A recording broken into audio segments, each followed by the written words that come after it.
তাইলে ওই যজ্ঞের দক্ষিণ দরজায় মা যশোদা দাঁড়াইয়া রয়। মা যশোদা যখন প্রবেশ করতে গেল দরজায়, দাঁড়ি তখন মা যশোদাকে বাধা দেয়। মা যশোদা করিল বর্ণনা, দাঁড়ি তুই তো জানিস না ওই কৃষ্ণ আমার কোলের ছানা, তুই আমার কথা লবি? কৃষ্ণ মম স্তন্য সুধা পান করেছে, খুলে বলি তোর কাছে কৃষ্ণ দর্শনে আমাকে যেতে দিবি? দাঁড়ি কয় কৃষ্ণ হলো রাজা মহাতেজা, আর রাজার মাতা কেমন করে একজন পাগলিনী হবে? আমা তোমার কাছে জানিতে বাসো না, আমার কথা লও, তোমার মতো একজন পাগলিনী কেমন করে কৃষ্ণের মাতা হয় তুমি আমার তাহার জবাব দাও। কারণ কি? মায়ের ছিন্ন বসন পরা, মাথার চুলগুলো ছাড়া ছিন্ন বসন পরা, এলো থেলো পাগলিনীর প্রায়। আর সেই এলো থেলো পাগলিনীর বেশে দাঁড়াইয়া কৃষ্ণের ওই যজ্ঞের দ্বারদেশে যদি দাঁড়ির কাছে কয় যে কৃষ্ণ আমার কোলের ছানা, তাই কি কখনো মানে মহাশয়? মানে না। দাঁড়ি কয় আমি মানি না। মা যশোদা কয় মানিস না? না। তাহলে কথা নেই, দরজা ছাড়িয়ে দে। দাঁড়ি কয় দেব না। দেবি না? না দেব না। সত্যি দিবি না? দেব না। তখন বলে দেব না। মা যশোদা তো শোনে না, জোরপূর্বক মা প্রবেশ করতে গেল। যখন দাঁড়িকে ধাক্কা দিয়ে মা প্রবেশ করতে গেল, দাঁড়ি ক্রোধান্বিত হয়ে অদূরে একটা বেতের লাঠি দেখিবারে পেল। লাঠি তখন নিয়ে হাতে গিয়ে মায়ের সাক্ষাতে অগ্নিমাখা লাঠির বাড়ি মারল মায়ের গায়ে, দরদর করে রুধির জোরে পড়ছে মৃত্তিকায়। মা অজ্ঞান হয়ে আজকে ধুলায় গড়াগড়ি যায়। এইখান থেকে আমি ওই যজ্ঞ আদি হইতে অন্ত পর্যন্ত এক এক করে করলাম দর্শন। এই কৃষ্ণের কাছে আমার প্রথম নিবেদন, শোনো প্রেমের মহাজন, তুমি আমার কথা লও। মা তব জননী হয়ে, তোমার মা হয়ে তোমার দরজায় গিয়ে কেন লাঠির বাড়ি খেলো, এর জবাব দিয়ে যাও। বাবা, বিশ্বজগতে সমস্ত শাস্ত্র সমস্ত ধর্ম কি শেখায়? পিতার সেবা শেখায়, তাই না? পিতামাতা, আমি সুরাজ সরকার হয়ে বলছি, হরি পিতামাতা গাছের গোড়া, হরি গাছের ফল, গাছের গোড়া পুয়ে কেন আগায় ঢালিস জল। মানে পিতামাতা হলো মূল। আমার যদি না হয় ভুল, পিতামাতা হলো সর্বশাস্ত্রের সকল কিছুর মূল। তাই তোমার আমার জানতে আকিঞ্চন, তোমার মাতা হয়ে আজকে কি কারণ?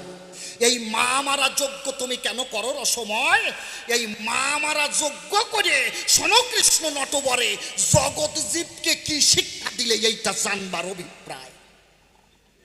ভগবান কারে কয়? প্রাথমিক পর্যায়ে ভগবান কয় কারে? আপনারা শিব পুরাণে দেখবেন, সৃষ্টিতত্ত্বে আছে, শিব পুরাণের যে সৃষ্টিতত্ত্বে আছে, আপনাদেরকে দেখা আসে কি সৃষ্টির প্রারম্ভে ঈশ্বর একটা জ্যোতির্ময় লিঙ্গ রূপে ছিল। দেখবেন শিবলিঙ্গের নিচে একটা জনি আসে না? আছে কি না? জনি আছে তো। ঈশ্বর ছিল এমন অবস্থায়, একটা জ্যোতির্ময় লিঙ্গ আর একটা জ্যোতির্ময় জনি রয়। ঈশ্বর দেখলো এইভাবে তো আনন্দ পায় না হিয়ায়, তাহলে কিভাবে আনন্দ বর্ধন করা যায়? তখন ঈশ্বর কি করলো? নিজ অঙ্গ করে দ্বিধাকৃতি সৃজন করলো পুরুষ প্রকৃতি। প্রত্যেকটা নারী দিলেন ভগ আর পুরুষের দিলেন বান।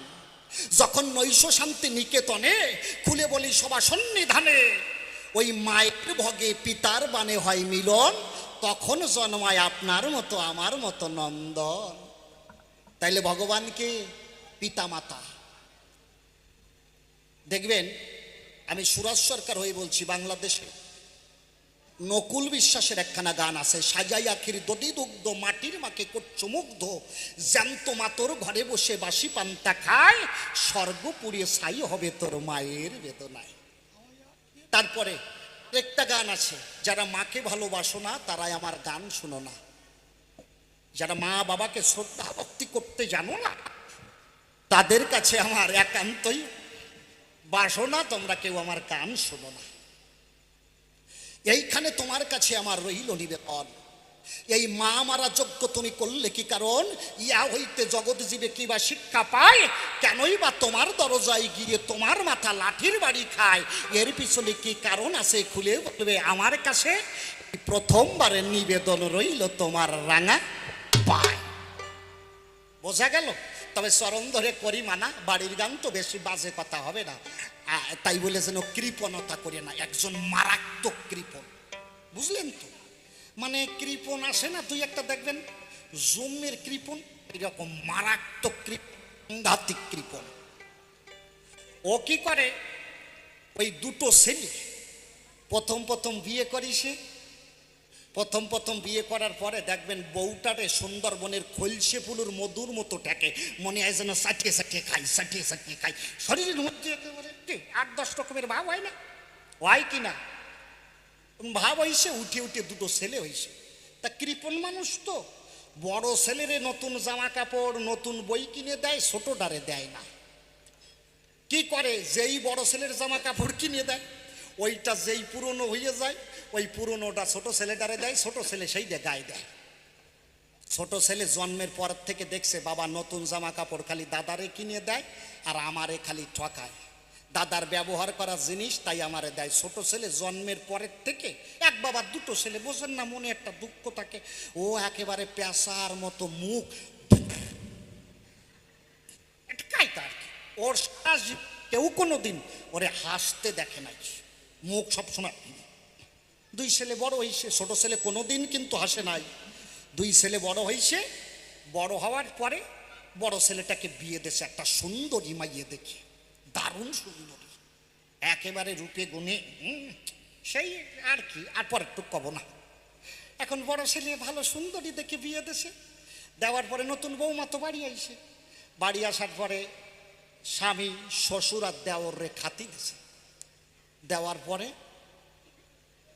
প্রথমে স্বামীর পাতে ভাত দিয়েছে, তারপরে শ্বশুরের পাতে দিয়েছে, তারপরে ওই যে ছোট ছেলে যেটা জীবনে কোনোদিন হাসে নাই ওইটার পাতে ভাত দিয়েছে। যেই ভাত দিয়েছে ছোট ছেলে একটু আর চোখের বৌদির দিকে তাকাইছে, তাকাইয়ে ছোট ছেলে করে হাসি উঠছে। ওর বাবা কয় ব্যাপার কি, শালা হাসলো কেন? এ শালা তো জীবন ভরে মুখ ফোং করিয়ে থাকে, জীবনে কোনোদিন হাসতে দেখি না, আজকে হাসলো কেন? ছোট ছেলেটারে কয় এই কপাল ভরা হাসলি কেন? ছোট ছেলে কয় বাবা ভয়ে কব না নির্ভয়ে কব? ওর বাবা কয় নির্ভয়ে কয় দেখো বাবা, যদি নির্ভয়ে কই তুমি আমার মারবা না তো? কয় না না মারবো না। কয় শোনো, সারা জীবন দাদারে নতুন জামা কিনে দেছো, দাদা সেই জামা ব্যবহার করিছে, ব্যবহার করা জামা আমার দেশে তাই আমি পড়িছি।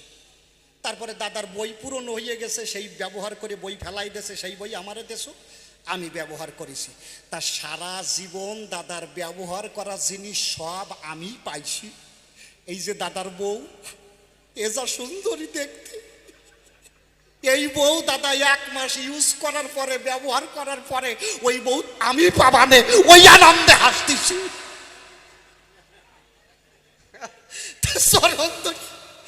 করি মা, তুমি যদি ওই পর্যন্ত কৃপণতা করিয়ে না, তাইলে কিন্তু শেষে চালান বাঁচাতে পারবা না। যাক, অনেক সময় হয়ে গেছে, খুলে বলি আপনার দিকের কাছে, এইভাবে আর কব না, অন্তরে আসে ভাবো। এইবার একখানে গান গাবো, গানের সুরে সুরে আরো কথা কব।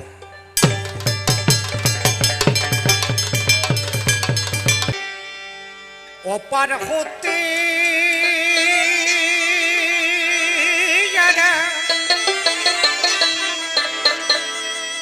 সাথে এসেছে, তারা চলে গেছে যে যা আপন দেশে। ও আমি একা বসে আছি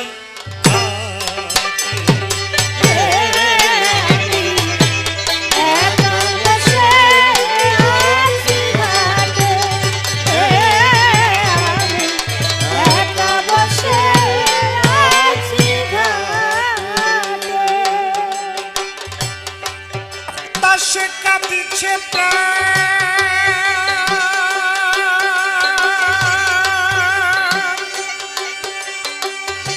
বসে একাকী, কার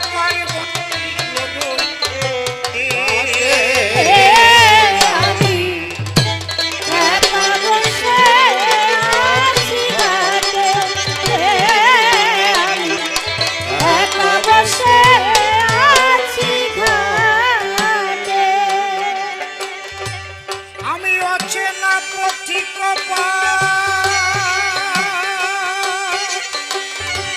পাই না খুঁজে, কোথা হতে এসেছি পাই না বুঝে, অচেনা পথির পথ পাই না খুঁজে, কোথা হতে এসেছি পাই না বুঝে। ক্লান্ত রবির ছায়ায় ধবনি গধূলি মায়ায়, ক্লান্ত রবির ছায়ায় ধবনি ধুলি মায়ায় ব্যাকুল প্রহর বুঝি কাটে। আমি একা বসে আছি ঘাটে, আমি একা বসে আছি ঘাটে। আমি আশার দোলনায় কত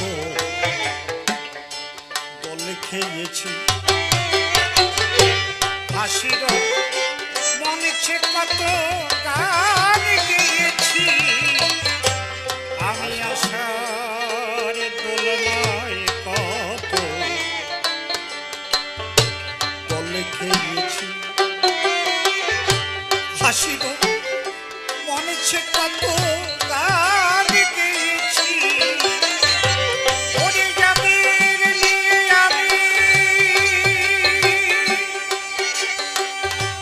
আমি খেলেছি খেলা, আমি মিলাই সিনু কত সুরের মেলা। যাদের ছলে মিলে খেলেছি খেলা, মিলেছি কত সুরের মেলা। আমার কি হতে কি যে হলো, কে যে কথা চলে গেল, কি কি হতে কি যে হলো, কে যে কোথা চলে গেল। সারা পাই না মাথা খুঁটে। আমি একা বসে আছি ঘাটে, আমি একা বসে আছি ঘাটে। যাদের স্মরণে হয়তো এখন কোথা সেই কবিগুরু রাজেন্দ্র ওরে যাদের স্মরণে হয়তো এখন কোথা সেই কবিগুরু রাজেন্দ্র ওরে কালের খেয়াই কে কোথা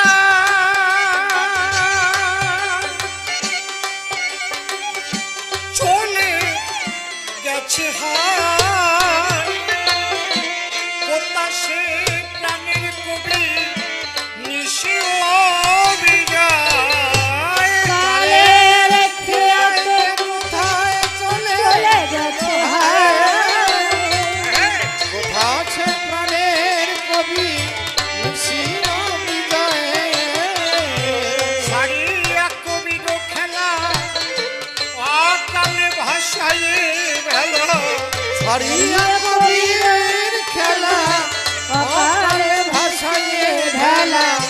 রসিক চলিয়া গেল বটে।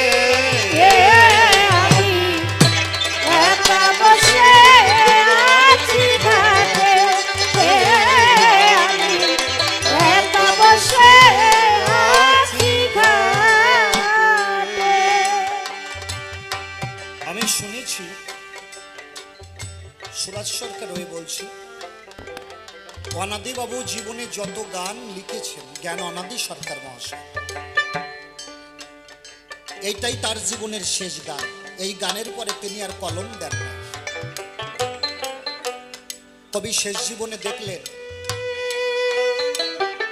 কবি সম্রাট পাগল রাজেন্দ্র সরকার মহাশয়, কবি সুধাকর পাগল বিজয় সরকার মহাশয়, ভাবুক কবি, পাগল কবি সিদ্ধান্ত বাগীশ রসিক সরকার মহাশয়। আজকে প্রিয় মুখগুলো সামনে বসে আছে। আমি আগে পরে এখানে যত গান করেছি আমি দেখেছি কেউ না থাকলেও এই মুখগুলো থাকে। এই যে সামনে আমার অনেক প্রিয় মানুষ।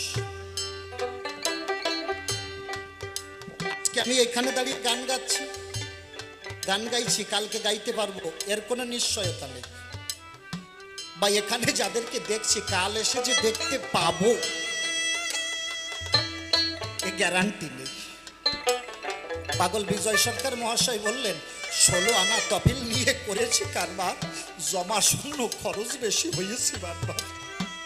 দয়াল 16 আনা তহবিল দিয়ে পাঠিয়েছিল, দুখানা ভালো হাত, দুখানা ভালো চক্ষু, দুটো ভালো কর্ম নাসিকা, কিন্তু এই কর্মে কোনোদিন হরিনাম শুনি নাই। এই হস্ত দিয়ে কোনোদিন কোনো ভালো কাজ করি নাই, সাধুগুরু বৈষ্ণবের চরণে স্পর্শ করি, চরণ ধুলি দেই নাই, চরণ দিয়ে হেঁটে হেঁটে কোনোদিন কোনো ভক্ত বৃন্দাবনে বাসনে যাই নাই, রসনাই কোনোদিন কৃষ্ণ কথা বলি নাই। 16 আনা তহবিল দিয়ে পাঠিয়েছিলেন, সব আজকে এক এক করে বিদায় নিয়েছে, আমি একা পার কাটাতে বসে আছি।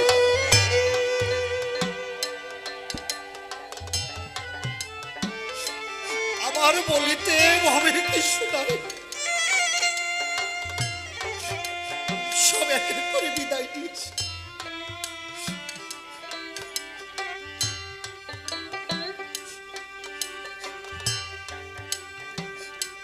পাগল কবি বিজয় সরকার মহাশয়ের একখানা গান না গাইলে সেই আসর অসম্পূর্ণ মনে হয়। সেই মানুষও জগতে নাই, কালের স্রোতে তারা সবাই দূর অজানায় পাড়ি ধরেছে। দিন থাকিতে যদি রসনা মরে প্রেমানন্দে মধুমাখা কৃষ্ণ নাম গাইতাম, হয়তো মানব জীবনে তোমার করুণা হতো, তোমার সরলতা।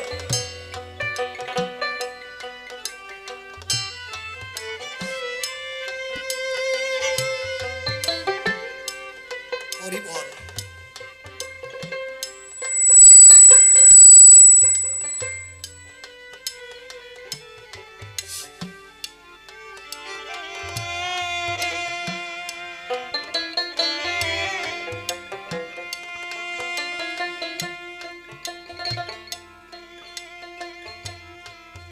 এক সময় রসিকবাবু চলে যাওয়ার পরে, এটা অপ্রিয় সত্য, অনেকের কাছে অপ্রিয় মনে হবে, কবি জগতের একটা ভাটা পড়েছিল। এই আমার মতো মানুষ যারা গান গেয়ে খাই, গান করছি, সেই সময় কবি গানটাকে অত্যাধুনিকভাবে মানুষের ভিতরে মিশিয়ে,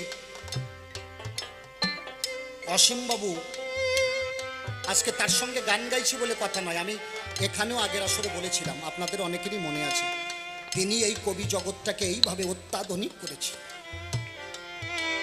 তা না হলে আমার মতো মানুষ কবি গান গেয়ে খাওয়ার মতো যোগ্যতা রাখে না। তাহলে এই যে মানুষগুলো যাদের অত্যাধুনিক চেতনা, সমাজের জন্য চেতনা, মানুষের জন্য চেতনা, যে কবি গানটাকে নতুনভাবে প্রেজেন্ট করতে হবে মানুষের ভিতরে, যাতে কবিতা ধ্বংস না হয়ে যায়, প্রত্যেকের উচিত এই মানুষগুলোর প্রতি কৃতজ্ঞতা থাকে, কৃতজ্ঞতা প্রকাশ করা, তাদের প্রতি কৃতজ্ঞ থাকে।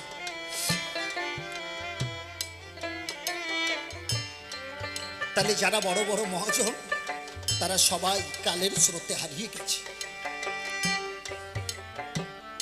তাই জ্ঞান অনাদি সরকার গাইলেন কি, যাদের স্মরণে দেশ হইতো এখন, মা বাবা কথা সেই কবি গুরু রাজেন্দ্র লঘু, ওরে যাদের স্মরণে হইতো এখন, কথা সেই কবি গুরু রাজেন্দ্র লঘু, কালের খেয়াই কে কোথা চলে গেছে হায়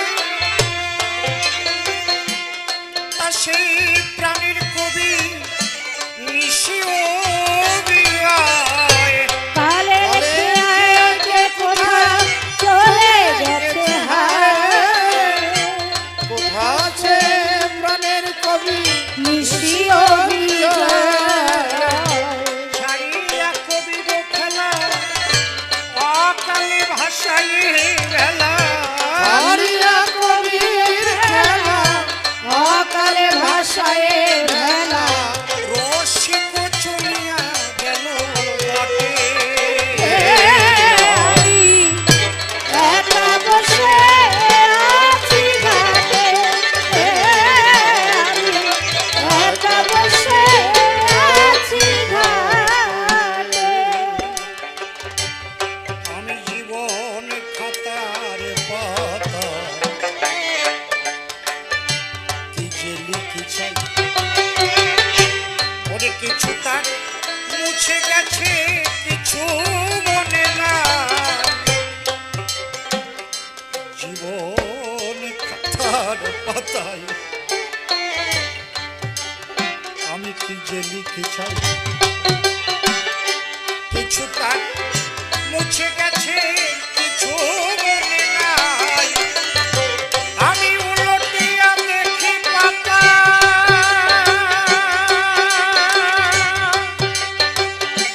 আমার সবই যেন ভুল। আমি যেন তার হাতে খেলানো পুতুল। আর নটিয়া কথা দেখি সবই যেন ভুল আমি যেন আর হাতে খেলার পুতুল আমি উলটিয়া দেখি পাতা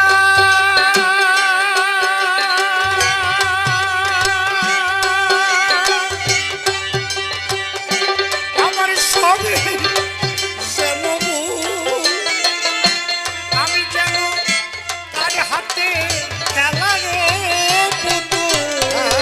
আর নটিয়া কথা দেখি সবই যেন ভুল আমি যেন তার হাতে খেলার পুতুল একদিন বেদনার ঝুলি কাঁদে বেদনা দিবসে কাঁদে এবার ঝুলি কাঁদে জ্ঞান নদী বসে কাঁদে তরি বুঝে আসিল ওই শোকে।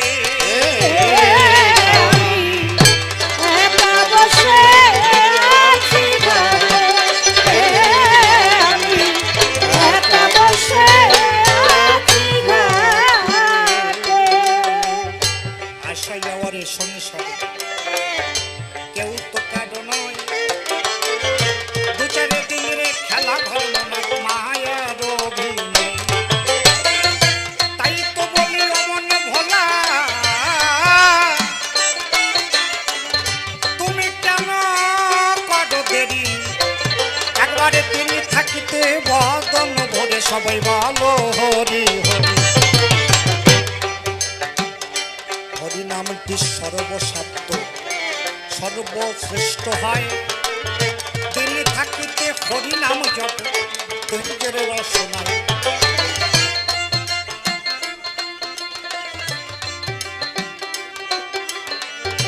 প্রথম প্রশ্ন তাহার কাছে পড়ে গেলাম দান তোমার মাতা হয়ে ঝাঁটার লাঠির বাড়ি বলো খেলো কেন।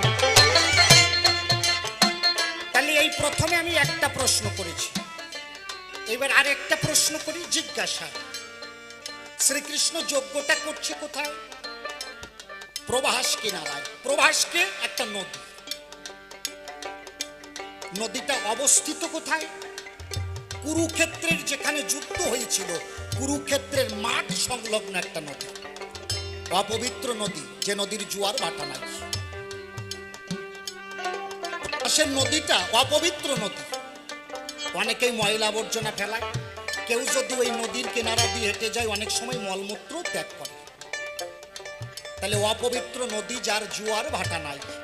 দেখবেন এখানে অনেক মরা নদী আসে না, ওই নদীর আর কোনো গর্ত নেই। আপন গর্ত কখন থাকে? যখন নদীতে জোয়ার ভাটা প্রবাহিত হয়। তাহলে নদীটা হলো মরা, অপবিত্র নদী যার জল অপবিত্র। গ্রামের লোক ময়লা আবর্জনা পরিত্যাগ করে, মলমূত্র ত্যাগ করে। কৃষ্ণ এত জায়গা থাকতে যজ্ঞ করছে প্রবাস কিনারা। যে দ্বারকাপুরী, একবার পুরন্দর দর্শন করি। পুরন্দর মানে স্বর্গের যিনি রাজা ইন্দ্র, যিনি কৃষ্ণের সঙ্গে যুদ্ধ না করে ওই দ্বারকাপুরীকে দখল করতে চেয়েছিলেন, কৃষ্ণকে ক্ষমতাচ্যুত করে নিজেই রাজা হতে চেয়েছিলেন। সেই দ্বারকাপুরীর মতো এত সুন্দর একটা পরিপাটি জায়গা রেখে যজ্ঞ করছে কোথায়? প্রভাস কিনারা। এইখানে তোমার কাছে জিজ্ঞাসা, এত জায়গা থাকতে পরে জানতে কিঞ্চন প্রভাস কিনারায় যজ্ঞ বলা করো কি কারণ? এই অপবিত্র নদীর কিনারায় কেন গো